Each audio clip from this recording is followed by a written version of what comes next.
Bugun men pensiya tizimidagi o'zgarishlar haqida juda muhim ma'lumotlarni tushuntirib beraman. Chunki bu mavzu faqat hozir pensiya olayotgan insonlarga emas, balki ishlayotgan, yaqin yillarda pensiyaga chiqadigan, ota-onasining pensiyasi bilan qiziqayotgan har bir oilaga taalluqli. Eng katta savol shuki, yangi tartibga o'tilsa, pensionerlarni nima kutmoqda?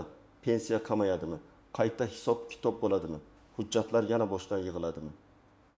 Kim yutadi, kim ehtiyot bo'lishi kerak? Men bugun sizga buni oddiy tilda, murakkab qonuniy iboralarsiz, hayotiy misollar bilan tushuntiraman. Chunki pensiya masalasida bitta noto'g'ri tushuncha, bitta yetishmayotgan hujjat yoki bitta e'tiborsizlik odamning oyma-oy oladigan puliga ta'sir qilishi mumkin. Shuning uchun videoni oxirigacha ko'ring. Hozirning o'zida kanalga obuna bo'ling, videoga like bosing. Chunki bunday ma'lumotlar aynan o'z vaqtida eshitilganda foyda beradi. Avval pensiya tizimi qanday ishlaganini tushunib olaylik. Ko'pchilik uchun pensiya deganda oddiy tasavvur bor. Odam ishlaydi, ish staji yig'iladi. Ma'lum yoshga yetadi, keyin davlat unga pensiya tayinlaydi. Lekin amalda masala bundan ancha keng. Pensiya miqdori faqat yoshga bog'liq emas. U ish staji, rasmiy daromad, sug'urta badallari, mehnat daftarchasidagi yozuvlar, arxiv ma'lumotlari, ayrim imtiyozli davrlar, nogironlik holati, o'quvchisini yo'qotganlik kabi omillarga bog'liq bo'ladi. Oldingi tartibda ko'p narsa qog'oz hujjatlarga tayanardi. Masalan, odamning mehnat daftarchasi asosiy hujjat hisoblangan. Kim qayerda ishlagan, qaysi yillarda ishlagan, lavozimi qanday bo'lgan, ishga kirgan va ishdan chiqqan sanalar to'g'ri yozilganmi? Bularning hammasi muhim edi. Agar mehnat daftarchasida xatolik bo'lsa, tashkilot yopilib ketgan bo'lsa, arxivdan ma'lumot topilmasa, odam yillar davomida ishlagan bo'lsa ham ayrim davrlarni isbotlash qiyinlashardi. Endi esa tizim bosqichma-bosqich raqamlashtirilmoqda. Ya'ni pensiya hisoblashda elektron ma'lumotlar, rasmiy bazalar, ish beruvchi tomonidan topshirilgan hisobotlar, soliq va ijtimoiy sug'urta bilan bog'liq ma'lumotlar katta ahamiyat kasb etmoqda. Bu yaxshi tomoni bilan shuki, kelajakda odam har bir hujjat ortidan yugurmasligi kerak, lekin xavfli tomoni ham bor. Agar sizning ma'lumotlaringiz elektron bazada to'liq bo'lmasa, rasmiy ish haqi ko'rsatilmagan bo'lsa, ish beruvchi siz uchun to'lovlarni to'g'ri yuritmagan bo'lsa, bu pensiya hisobiga ta'sir qilishi mumkin. Shu yerda eng muhim gapni aytaman. Yangi tizim degani hamma pensionerning pensiyasi avtomatik ravishda oshadi yoki kamayadi degani emas. Yangi tizimning asosiy maqsadi pensiya tayinlash va hisoblash jarayonini aniqroq, shaffofroq, elektronroq qilishdir. Lekin amalda har bir insonning holati alohida ko'riladi. Kimdir uchun bu qulaylik bo'ladi, kimdir uchun esa eski hujjatlarni tartibga keltirish zarurati paydo bo'ladi. Endi kim nimani bilishi kerakligini batafsil tushuntiraman. Birinchi navbatda hozir pensiya olayotgan pensionerlar bor. Ular ko'pincha shunday xavotir qiladi. Men oldin tayinlangan pensiyani olayapman, yangi tizimga o'tilsa. Menga qayta hisob-kitob qilib, pensiyamni kamaytirib qo'yishmaydimi? Odatda amaldagi tayinlangan pensiyalar qonuniy asosda berilgan bo'lsa, ular o'zidan bekor qilinmaydi. Lekin agar pensionerning ish staji, qo'shimcha hujjatlari yoki daromadlari bo'yicha yangi tasdiqlovchi ma'lumotlar chiqsa, u pensiyani qayta hisoblash uchun murojaat qilishi mumkin. Bu ayniqsa ilgari hujjat topilmagani uchun ayrim yillar hisobga olinmagan insonlar uchun muhim. Masalan, bir ayol 1990 yildan 2005 yilgacha tikuvchilik fabrikasida ishlagan. Fabrika keyin yopilgan, hujjatlar arxivga topshirilgan. Lekin pensiya tayinlanganda faqat 10 yillik staj tasdiqlangan, qolgan 5 yil bo'yicha ma'lumot topilmagan. Agar hozir arxivda yoki elektron bazada qo'shimcha ma'lumot aniqlansa, u ayol pensiya jamg'armasiga murojaat qilib, pensiyasini qayta ko'rib chiqishni so'rashi mumkin. Natijada pensiya miqdori o'sishi ehtimoli bor, lekin bu avtomatik bo'lmaydi. Odamning o'zi hujjat bilan harakat qilishi kerak. Ikkinchi guruh yaqin yillarda pensiyaga chiqadigan fuqarolar. Masalan, erkak kishi 59 yoshda, ayol kishi 74 yoshda bo'lsa, ular hozirdan tayyorgarlik ko'rishi kerak. Chunki pensiya yoshiga yetganda hujjat izlash boshlansa, vaqt ketadi, asab ketadi. Ayrim arxivlardan javob kech keladi. Men bunday insonlarga doim aytaman, pensiyaga chiqishdan kamida 1 yil oldin mehnat faoliyatingizni tekshirib chiqing. Qayerda ishlagansiz, qaysi yillarda ishlagansiz? Mehnat daftarchangizda muhrlar bormi? Buyruq raqamlari yozilganmi? Familiyangiz o'zgargan bo'lsa, nikoh guvohnomasi bormi? Harbiy xizmat davri, bola parvarishi davri, oliy ta'limning ayrim davrlari qanday tasdiqlanadi? Bularning barchasini oldindan ko'rish kerak. Uchinchi guruh rasmiy ishlayotgan yoshlar va o'rta yoshdagilar. Ko'pchilik yoshligida pensiya haqida o'ylamaydi. Ish beruvchi konvertda maosh bersa, bugun qo'liga ko'proq pul tushayotgandek ko'rinadi. Lekin ertaga pensiya hisoblanganda rasmiy daromad past ko'rsatilgani muammo bo'ladi. Masalan, odam aslida oyiga 5 million so'm oladi. Lekin rasmiy hujjatda 1 million 200 ming so'm deb ko'rsatiladi. Bugun bu farq sezilmasligi mumkin, lekin pensiya tizimida rasmiy daromad va to'lovlar asosiy mezonlardan biri bo'lsa, kelajakda bu odam o'zining haqiqiy mehnatiga yarasha pensiya olishda qiynaladi. Yana bir misol, ikki aka uka bor deb olaylik. Ikkalasi ham o'tgan yil ishlagan. Birinchisi doim rasmiy ishlagan, ish haqi hisobotlarida to'liq ko'rsatilgan. Soliq va ijtimoiy to'lovlar yuritilgan. Ikkinchisi esa ko'p yillar norasmiy ishlagan.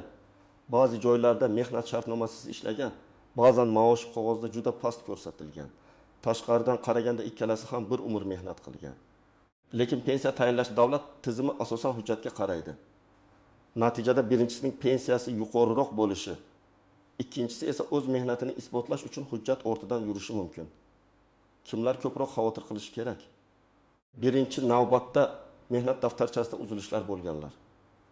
Masalan, odam 1982 yilda ishga kirgan, lekin mehnat daftarchasida ishdan chiqish sanasi yo'q, yoki korxona nomi noto'g'ri yozilgan, yoki muhr o'qilmaydi. Bunday holatda pensiya tayinlash organi qo'shimcha tasdiq so'rashi mumkin. Ikkinchi toifa sobiq kolxoz, sovxoz, kichik korxona, kooperativ, xususiy firma yoki yopilib ketgan tashkilotlarda ishlaganlar. Chunki bunday joylarning hujjatlari ba'zan to'liq saqlanmagan bo'ladi. Uchinchi toifa chet elda ishlaganlar. Agar chet eldagi ish davri bo'yicha davlatlararo kelishuv, rasmiy to'lov yoki tasdiqlovchi hujjat bo'lmasa, hammasi avtomatik ravishda stajga qo'shiladi deb o'ylash xato. Kimlar nisbatan xotirjam bo'lishi mumkin? Agar siz rasmiy ishlagan bo'lsangiz, ish beruvchi sizni elektron tizimlarda to'g'ri yuritgan bo'lsa, ish haqi va mehnat shartnomasi bo'yicha ma'lumotlar bazalarida aks etgan bo'lsa, mehnat daftarchangizda muammo bo'lmasa, pensiya tayinlash jarayoni ancha oson kechadi. Lekin xotirjamlik beparvolik degani emas. Men baribir har bir odamga o'z ma'lumotlarini oldindan tekshirishni maslahat beraman. Endi istisnolar, nozik joylar va ko'pchilik e'tibor bermaydigan masalalarga o'tamiz. Birinchi nozik masala. Pensiya yoshiga yetishning o'zi yetarli emas. Odam yoshga yetgani bilan zarur ish staji yoki qonunda belgilangan shartlar bo'lmasa, pensiya miqdori minimal darajada bo'lishi yoki tayinlashda savollar tug'ilishi mumkin. Shuning uchun men doim shuni ta'kidlayman, pensiya bu faqat yosh emas. Pensiya bu hujjat, staj, rasmiy daromad va to'lovlar yig'indisi. Ikkinchi nozik masala bola parvarishi davri. Ayollar orasida juda ko'p uchraydigan savol. Men farzandlarimni tarbiyalaganman. Uyda o'tirgan yillarim stajga kiradimi? Bu masalada qonunchilikda alohida qoidalar bo'ladi, lekin hamma davrlar ham bir xil tartibda qo'shilavermaydi. Farzand tug'ilganligi haqidagi guvohnomalar, nikoh yoki familiya o'zgarishi hujjatlari, ayrim hollarda ish joyidan buyruqlar kerak bo'lishi mumkin. Masalan, ayol 3 farzand ko'rgan, har bir farzanddan keyin bir necha yil uyda bo'lgan. U pensiyaga chiqqanda bu davrlar bo'yicha hujjatlarni to'g'ri taqdim etsa, hisob-kitobga ta'sir qilishi mumkin. Agar hujjatlar yo'qolgan bo'lsa yoki familiyalar mos kelmasa, jarayon cho'ziladi. Uchinchi nozik masala harbiy xizmat. Erkaklarda ko'pincha harbiy xizmat davri bor. Bu davrni tasdiqlash uchun harbiy bilet, mudofaa ishlari bo'limidan ma'lumotnoma yoki boshqa rasmiy hujjatlar kerak bo'lishi mumkin. Agar harbiy bilet yo'qolgan bo'lsa, odam pensiya yoshiga yetganda emas, hozirdanoq uni tiklashga harakat qilishi kerak. Chunki bitta 2 yillik davr ham umumiy stajda ahamiyatli bo'lishi mumkin. To'rtinchi nozik masala ish haqi haqida ma'lumot. Ayrim odamlar stajim ko'p bo'lsa bo'ldi, pensiyam yuqori bo'ladi deb o'ylaydi. Lekin staj bilan birga ish haqi ham muhim. Rasmiy daromad past bo'lsa, ko'p yil ishlagan bo'lsangiz ham pensiya kutilgandan past chiqishi mumkin. Masalan, 2 odam 35 yildan ishlagan. Biri ko'p yil davomida rasmiy ravishda yuqori malakali mutaxassis sifatida 1 million, 5 million, keyin 7 million so'm atrofida maosh olgan. Ikkinchisining hujjatlarda esa yillar davomida eng kam yoki juda past ish haqi ko'rsatilgan. Ularning staji bir xil bo'lishi mumkin, lekin pensiya miqdori farq qiladi. Chunki tizim og'zaki men ko'proq olardim degan gapni emas. Rasmiy ko'rsatilgan ma'lumotni hisobga oladi. 5-nozik masala norasmiy mehnat. Ko'pchilik bozorda, qurilishda, xizmat ko'rsatishda ustachilikda, mavsumiy ishlarda ko'p yil ishlaydi. Lekin mehnat shartnomasi bo'lmasa, soliq yoki ijtimoiy to'lovlar yuritilmasa, bu yillarni keyinchalik pensiya stajiga kiritish oson bo'lmaydi. Men bu yerda odamlarni qo'rqitmoqchi emasman, lekin real holatni aytishim kerak. Pensiya tizimi men ishlaganman. Hamma biladi degan dalil bilan ishlamaydi. U hujjat talab qiladi. Shuning uchun bugun norasmiy ishlayotgan odam ertaga o'ziga zarar qilmasligi uchun ish beruvchidan rasmiy shartnoma talab qilish kerak. 6-nozik masala. Pensiya olayotgan odamning ishlashi. Ko'plab pensionerlar pensiyaga chiqqandan keyin ham ishlashda davom etadi. Bu yerda ham qoidalarni bilish kerak. Ishlayotgan pensionerning pensiyasi qo'shimcha hisob-kitob qayta hisoblash imkoniyati. Ijtimoiy to'lovlar masalasi amaldagi tartibga qarab hal qilinadi. Agar pensioner rasmiy ishlayotgan bo'lsa, uning daromadi ko'rinadi, to'lovlar yuritiladi. Lekin u qayta hisoblash uchun qachon va qanday murojaat qilishi kerakligini bilmasa, o'ziga tegishli imkoniyatdan foydalanmay qolishi mumkin. 7-nozik masala hujjatlardagi ism, familiya va sana farqlari. Bu juda oddiy ko'ringani bilan eng ko'p muammo beradigan holatlardan biri. Masalan, pasportda Gulnora deb yozilgan, eski mehnat daftarchisida Gulnora deb yozilgan yoki otasining ismi bir joyda qisqartirib yozilgan, boshqa joyda to'liq yozilgan yoki tug'ilgan sana bir hujjatda 10 may, boshqasida 11 may. Bunday farqlar pensiya organida savol tug'diradi.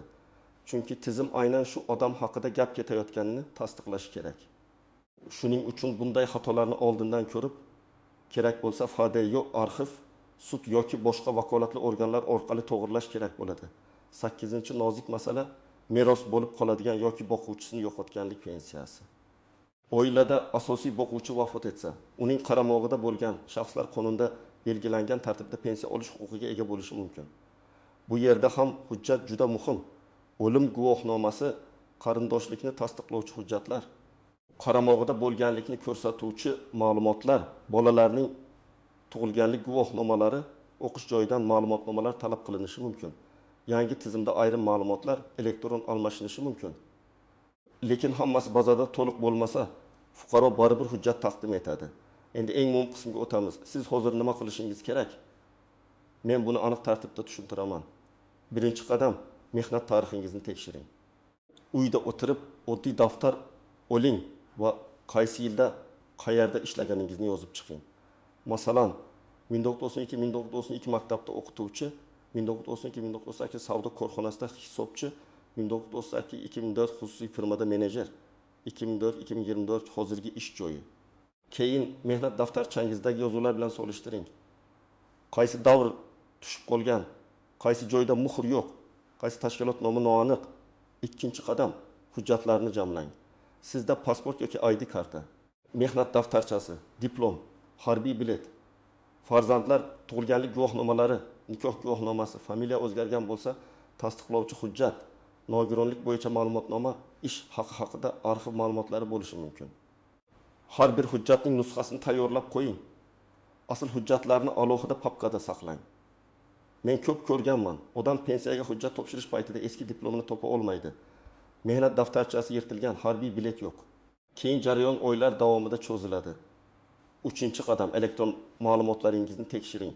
Bugun ko'plab davlat xizmatlari elektron tarzda ko'rsatilmoqda. Siz yagona interaktiv davlat xizmatlari portali orqali, tegishli mobil ilovalar orqali yoki pensiya jamg'armasi bo'limiga murojaat qilib, o'zingiz haqingizdagi ma'lumotlar qanday aks etganini bilishga harakat qiling. Agar rasmiy ish joylaringiz elektron bazada ko'rinmasa, ish beruvchidan aniqlik talab qiling.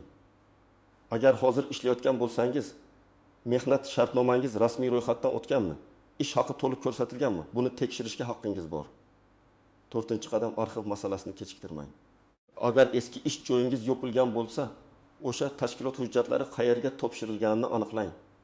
Tuman yoki shahar arxiviga, tegishli vazirlik yoki idora arxiviga murojaat qilishga to'g'ri kelishi mumkin. Murojaatda aniq yozing. Men falon yildan falon yilgacha falon tashkilotda ishlaganman. Ishga qabul qilingan va ishdan bo'shatilganim haqidagi buyruqlar, ish haqi ma'lumotlari yoki shaxsiy varaqamdan ko'chirma berishingizni so'rayman. Murojaatni umumiy yozmang. Qancha aniq yozsangiz, javob olish shuncha oson bo'ladi. 5-qadam, ish beruvchi bilan rasmiy munosabatni talab qiling. Agar siz hozir xususiy sektorda ishlayotgan bo'lsangiz, keyin ko'ramiz. Shartnoma shart emas. Maoshni naqd beramiz degan gaplarga befarq bo'lmang. Bugun bu qulaydek ko'rinadi, lekin ertaga pensiya hisoblanganda zararni siz ko'rasiz. Ish beruvchi sizning mehnatingizdan foydalanyapti. Demak, siz ham qonuniy huquqlaringizni talab qilishingiz kerak. Mehnat shartnomasi, rasmiy ish haqi to'lovlar, ta'til, kasallik varaqasi, bularning hammasi kelajakdagi ijtimoiy himoyangizga bog'liq. 6-qadam. Pensiya tayinlashdan oldin maslahat oling. Pensiya yoshiga yaqinlashganingizda pensiya jamg'armasining hududiy bo'limiga borib, hujjatlaringizni oldindan ko'rsatishingiz mumkin. Menga yana qanday hujjat kerak bo'ladi? Qaysi davrlarni tasdiqlanmagan? Qaysi ma'lumot yetishmayapti deb so'rang. Bu savollarni pensiya chiqadigan kun emas, kamida bir necha oy oldin bering. Chunki ayrim hujjatlar bir haftada chiqadi, ayrimlari bir oyda, ba'zilari esa undan ham ko'proq vaqt oladi. 7-qadam, yozma murojaat qiling va javobni saqlang. Og'zaki gap bilan cheklanib qolmang. Agar sizga bu stajga kirmaydi deyishsa, nima asosda kirmasligini yozma tushuntirishni so'rang. Agar hujjatingiz qabul qilinmasa, rad etish sababi yozma bo'lsin. Chunki yozma javob bo'lsa, siz keyin yuqori tashkilotga, adliya organlariga yoki sudga murojaat qilishingiz mumkin. Og'zaki gapni esa isbotlash qiyin.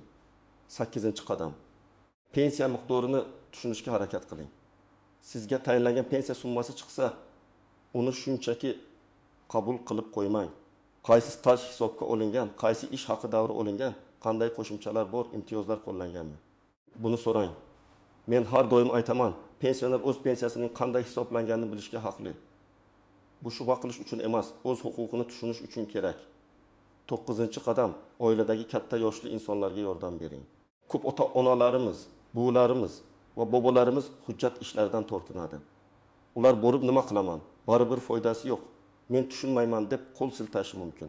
Lekin farzandlar yordam bersa, ko'p muammolar hal bo'ladi. Masalan, onangizning mehnat daftarchasini tekshirib bering, otangizning harbiy biletini toping, eski ish joylari ro'yxatini tuzing, arxivga onlayn yoki yozma murojaat yuboring. Bu oddiy yordam oyma-oy pensiya miqdoriga ta'sir qilishi mumkin. 10-qadam, mish-mishlarga ishonmang. Pensiya mavzusida har xil gaplar tez tarqaladi. Hammaning pensiyasi bekor bo'lar ekan. Yangi tizimda eski staj hisoblanmas ekan. Faqat elektron bazada borlar pensiya olar ekan. Hujjat topshirmaganlar pensiyasiz qolar ekan. Bunday gaplarni eshitsangiz, darhol vahimaga tushmang. Rasmiy manbani tekshiring. Pensiya jamg'armasi, davlat xizmatlari markazi, qonunchilik ma'lumotlari yoki mutaxassis maslahatiga tayaning. Pensiya masalasida qo'rquv bilan emas, hujjat va aniq ma'lumot bilan harakat qilish kerak. Yana bir muhim jihatni alohida aytaman. Yangi tizimning eng katta talabi bu tartibli ma'lumot. Ya'ni davlat bazasida siz haqingizda to'g'ri ma'lumot bo'lishi kerak. Familiyangiz to'g'ri, tug'ilgan sanangiz to'g'ri, ish joylaringiz to'g'ri, to'lovlaringiz to'g'ri, hujjatlaringiz mos bo'lsa, tizim sizga qulaylik beradi. Aksincha, ma'lumotlar chalkash bo'lsa, tizim sizni qiynayotgandek tuyuladi. Aslida muammo tizimda emas. Ko'pincha yillar davomida yig'ilib qolgan hujjat kamchiliklarida bo'ladi. Keling, yana bir hayotiy holatni olaylik. Bir erkak 25 yil davlat tashkilotida, 10 yil xususiy korxonada ishlagan. Davlat tashkilotidagi staji aniq, hujjatlari joyida. Lekin xususiy korxona davrida ish haqi bir necha yil rasmiy ko'rsatilmagan. Pensiyaga chiqayotganda u men 35 yil ishladim deydi. Tizim esa 25 yil aniq, qolgan 10 yil bo'yicha tasdiq kerak deydi. Shunda odam ranjiydi. Lekin pensiya organi ham havodan ma'lumot ola olmaydi. Shuning uchun xususiy korxonada ishlagan yillaringiz bo'lsa, hozirdan o'sha davrni tasdiqlovchi buyruq, shartnoma, ish haqi ma'lumotnomasi yoki arxiv hujjatini izlang. Yoki boshqa misol. Ayol kishi turmushga chiqqandan keyin familiyasini o'zgartirgan. Diplom qiz familiyasida, mehnat daftarchasining bir qismi eski familiyada. Pasport yangi familiyada. Agar nikoh guvohnomasi saqlangan bo'lsa, muammo yo'q. Agar guvohnoma yo'qolgan bo'lsa, FHDYodan dublikat olish kerak bo'ladi. Bu oddiy hujjat bo'lib ko'rinsa ham. Pensiya tayinlashda shaxsning bir xil ekanini bog'lab beradigan asosiy dalil bo'lishi mumkin. Yana bir holat, odam pensiya tayinlangandan keyin qo'shimcha hujjat topib oldi. Masalan, arxidan yana 6 yil ish staji tasdiqlandi. Bunday vaziyatda qo'l siltab qo'ymaslik kerak. Pensiya jamg'armasiga borib, pensiyani qayta hisoblash bo'yicha ariza yozish kerak. Arizada menga ilgari pensiya tayinlangan, endi qo'shimcha ish stajimni tasdiqlovchi hujjat topildi. ushbu hujjat asosida pensiyamni qayta hisoblab berishingizni so'rayman deb aniq yoziladi. Hujjat nusxasi ilova qilinadi, asli esa ko'rsatish uchun olib boriladi. Amaliy jihatdan yana shuni biling. Pensiya bo'yicha har bir murojaatni sana muhim. Siz qachon ariza berdingiz, qachon hujjat topshirdingiz, qachon javob oldingiz, bularni yozib boring. Ariza topshirsangiz ro'yxatdan o'tgan raqamini oling. Elektron murojaat qilsangiz tasdiq xabarini saqlang. Chunki keyin men murojaat qilgan edim degan gapni isbotlash uchun aynan shu raqamlar kerak bo'ladi. Demak, yangi pensiya tizimiga o'tishning asosiy ma'nosi shuki, pensiya masalasida elektron ma'lumotlar, rasmiy hujjatlar va aniq hisob-kitobning ahamiyati yanada oshadi. Hozir pensiya olayotganlar vahimaga tushmasligi kerak, lekin qo'shimcha hujjatlari bo'lsa, o'z pensiyasini qayta ko'rib chiqish imkoniyatini tekshirishi kerak. Yaqin yillarda pensiyaga chiqadiganlar esa hujjatlarni hozirdan tartibga solishi zarur. Hali yosh bo'lganlar uchun eng katta sabab shu norasmiy ish. Past ko'rsatilgan maosh va hujjatsiz mehnat kelajakdagi pensiyaga bevosita ta'sir qiladi. Men sizga ekspert sifatida eng asosiy tavsiyani beraman. Pensiya masalasini oxirgi kunga qoldirmang. Mehnat daftarchangizni tekshiring. Elektron ma'lumotlaringizni ko'ring. Arxiv hujjatlarini yig'ing. Rasmiy ish talab qiling va har bir murojaatni yozma qiling. Shunda yangi tizim siz uchun xavf emas, aksincha huquqingizni aniqroq himoya qiladigan vositaga aylanishi mumkin. Sizningcha yangi pensiya tartibi odamlarga qulaylik beradimi? Yoki hujjati to'liq bo'lmagan fuqarolar uchun qiyinchilik tug'diradimi? Fikringizni izohlarda yozib qoldiring. Video foydali bo'lgan bo'lsa, albatta like bosing, kanalga obuna bo'ling va yaqinlaringizga ham yuboring. Chunki bu ma'lumot har bir oilaga kerak bo'lishi mumkin.